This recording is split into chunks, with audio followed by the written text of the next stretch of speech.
So మనం ఈరోజు jar operator గురించి తెలుసుకోబోతున్నాం. జార్ ఆపరేటర్ అంటే ఏంటి? మనకి ఒక లాజిక్ గేట్ అనేది తీసుకుందాం. సో జార్ ఆపరేటర్లో రెండు వాల్యూస్ అనేవి ఈక్వల్గా ఉన్నప్పుడు మనకు 0 వస్తుంది, అదర్వైజ్ సేమ్ వాల్యూ వస్తుంది. ఫర్ ఎగ్జాంపుల్ మనం 1 1 తీసుకున్నప్పుడు 0 వచ్చింది, అండ్ 0 1 తీసుకున్నప్పుడు 1 వచ్చింది. అలానే ఏ వాల్యూ తీసుకున్నా కూడా 0 ఇంకా డిఫరెంట్ వాల్యూ ఉన్నప్పుడు ఆ వాల్యూ వచ్చింది. అలానే ఏ వాల్యూ ఈక్వల్ ఉన్న 0 వస్తుంది, సేమ్ ఉంటుంది. 2 2 అంటే 0, 3 0 అంటే 3. దీనికి ఇంకొక బెస్ట్ ఎగ్జాంపుల్ ఏంటి అంటే 1 jar 1 jar 2 jar 2 jar 3.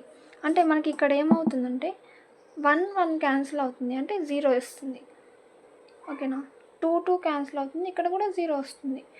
0 jar 3 అంటే మనకి వాల్యూ 3 వస్తుంది. సో దీని ఇంటర్నల్ వర్కింగ్ కూడా తెలుసుకోవాలంటే మీరు ఫుల్ వీడియో చూడండి.